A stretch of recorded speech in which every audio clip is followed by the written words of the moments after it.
This episode of Spaceflight News features another 3 captivating news items from the field of space exploration. To begin, a resupply mission recently delivered nearly 3 tons of cargo to the International Space Station. Secondly, the upcoming second orbital launch of the full stack of SuperHeavy and Starship is finally scheduled. Lastly, we will take a look at the individual segments of the SLS solid rocket boosters, which are being readied for the Artemis 2 mission.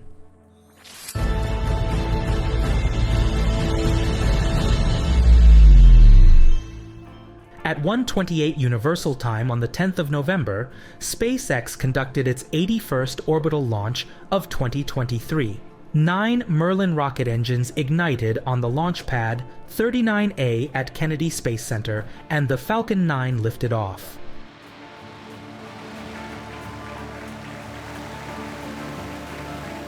And liftoff of CRS-29 carrying cargo, research, and laser downrange. In the past, the Dragon spacecraft launches had necessitated the first stage to land on a drone ship. However, following the data acquired from numerous Starlink satellite missions, SpaceX was able to optimize the launch process, allowing the first stage to return to launch site, which is more logistically convenient. The night landing of the second stage on the LZ-2 was successful.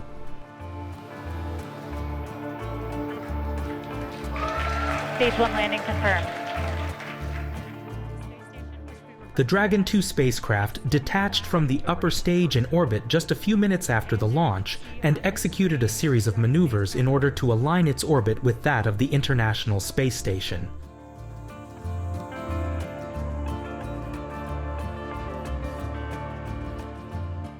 Dragon 2 was loaded with a total of 2,950 kilograms of cargo, 569 kilograms of which were in the unpressurized cargo bay known as trunk. Among the items in the trunk was the AWE scientific instrument, which will investigate atmospheric gravity waves. Do not be confused by the term. These waves have nothing to do with astronomical gravitational waves. The AWE instrument will study how the Earth's atmosphere interacts with the effects of so-called space weather.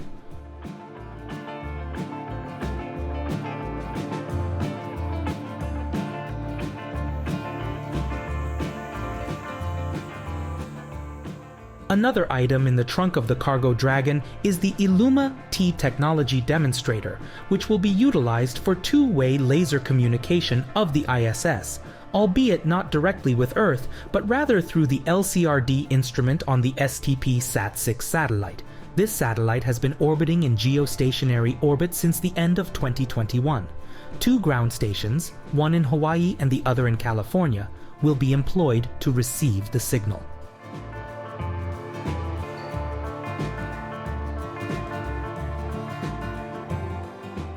Moreover, the pressurized cabin of the Dragon contains a European experiment investigating innovative membranes for filtering water, or an experiment to analyze the impact of stress on plant growth. Supplies for the crew are also an indispensable part of the cargo, including fresh fruit, which always brings joy to the astronauts.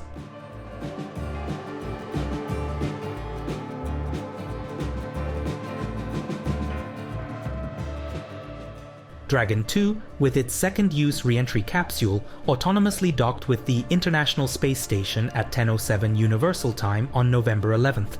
The spaceship will remain docked there for approximately a month before returning to Earth, bringing back mostly completed science experiments and samples.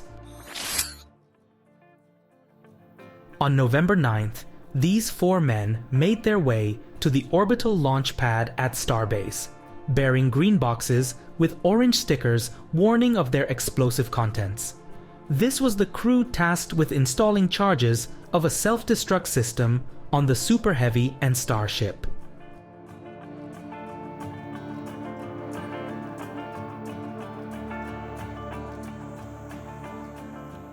The preparation of such a system, which would destroy the entire launch vehicle in the event of an in-flight issue, is typically conducted shortly before launch. The following day, November 10th, Starship 25 was lifted up using chopsticks on the Mechazilla system and attached atop SuperHeavy B9.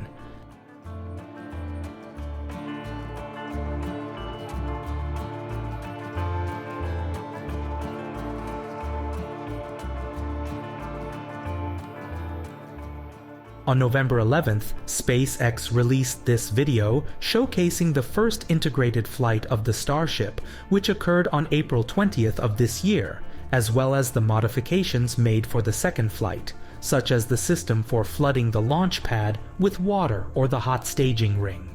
We have covered these upgrades numerous times in spaceflight news.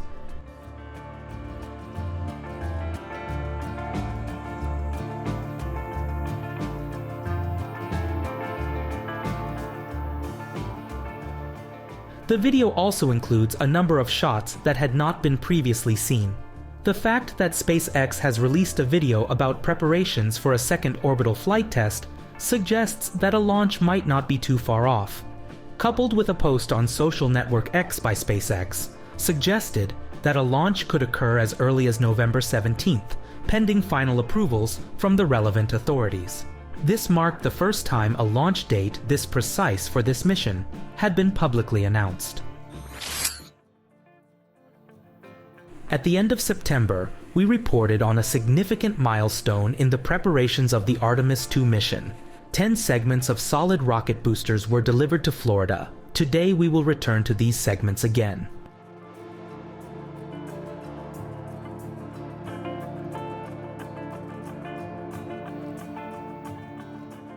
Recently, this footage was taken at Kennedy Space Center in the Rotation Processing and Surge Facility, or RPSF, where 2 bottom segments were hoisted and rotated from horizontal to vertical by a crane.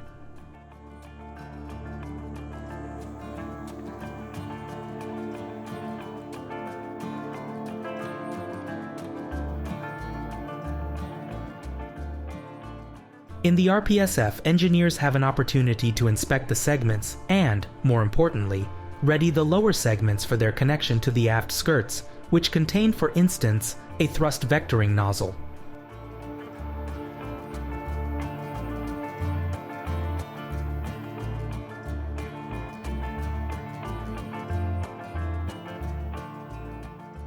The segments will be temporarily stored in the RPSF before being transported to the famous VAB, where they will be stacked on a mobile launch pad early next year.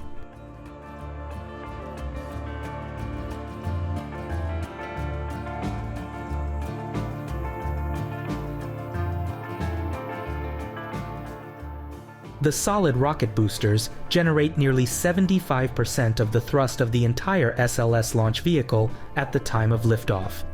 These particular segments are intended for the Artemis II mission, the first manned flight of the Artemis program to the Moon. The launch of this mission is currently scheduled for late 2024, though it is probable that it will be postponed to 2025. Thank you for your attention to today's episode of Spaceflight News. We are delighted in your interest in space news, and to ensure you do not miss future episodes, kindly consider subscribing to our channel. Additionally, you can find other interesting news on our profile on social network X, formerly known as Twitter. The link can be found in the video description.